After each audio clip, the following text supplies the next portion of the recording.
in the region. And Musungu KTN, Nairobi. Now, with the arrest of Governor George Natembeya and the dramatic takedown of Mumias East Member of Parliament Peter Salasya, the question echoing across the country is, are state security agencies being weaponized to crush dissent? Critics argue that the country is slipping into a two-tier justice system, one for government allies and another for its critics. Despite bold and inflammatory remarks issued by pro-government politicians, no charges have ever been preferred against them, raising serious questions about the National Cohesion and Integration Commission's effectiveness. As Winfrey Owino reports, the very institutions meant to uphold fairness is now under fire for enabling selective justice in a democracy grasping for breath. In Kenya, the arrest, intimidation or withdrawal of security for opposition leaders is hardly breaking news. It's a well-worn script in the country's political playbook. The latest scene in this recurring drama, Trans Nzoia Governor George Natembeya's dramatic arrest over alleged embezzlement of 1.4 billion shillings in an incident that was highly publicized and critics say heavily politicized. It cannot go that you fight corruption in piecemeal, that will pick up people depending on which side of political divide they are. The same sword you are using will be used against you. Why cause all the mayhem they have caused in Trans Nzoia?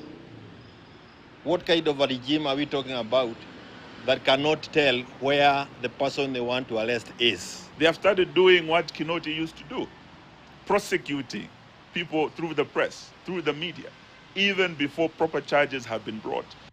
A familiar pattern dating back to the Uhuru Kenyatta era is creeping back, where justice appears to bend with political allegiance. Vocal critics of the government suddenly find dormant legal files reopened, with investigations fast-tracked and verdicts delivered at lightning speed. The first thing you must understand is that nearly every leader, every politician in this country has some form of accusation that can be brought against him.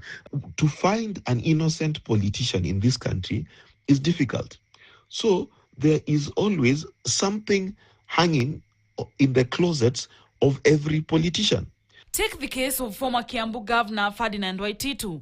After falling out with the powers that be, he was slapped with a 12-year prison sentence over a 588 million shillings road tender scandal. Then there's Sirisia MP John Waluke, who in 2020 was handed a jaw-dropping 67-year sentence for defrauding the National Cereals and Produce Board. But in 2022, after publicly appealing to President Ruto, Waluke's conviction was overturned by the Court of Appeal. So as the public, we need to support any process that gets politicians, thieves, etc. into custody, into jail, right? So as long as the charges are not trumped up, they're real. Yes, let them be arrested. Meanwhile, pro-government politicians, despite uttering inflammatory remarks in public rallies and online platforms, face no consequences, and the silence from oversight bodies is deafening. When Dadaab MP Farah Mali made the divisive remarks on the 2024 youth protests, the NCIC summoned him. He ignored the call, and while his party expelled him, the commission took no further action. The National Cohesion and Integration Commission, popularly known as NCIC, was established to foster peace and unity, continues to falter. Since its formation under the 2010 Constitution, it has never secured a successful prosecution. To add insult to the injury, NCIC last week cancelled for the third time the release of its National Cohesion Report. Its continued silence amid rising political tension has only cemented public doubt about its effectiveness. With growing intolerance and selective justice on full display, questions linger.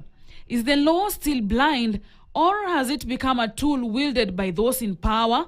Time without number, we see politicians opposing the government of the day either being harassed by state security officials, and at times graft cases are preferred on them.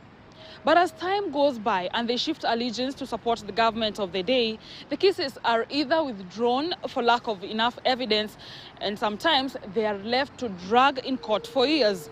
So does this mean that the government has weaponized the justice system? Winfrey Owino, KTN, Nairobi. Well, that story by Winfrey Owino leads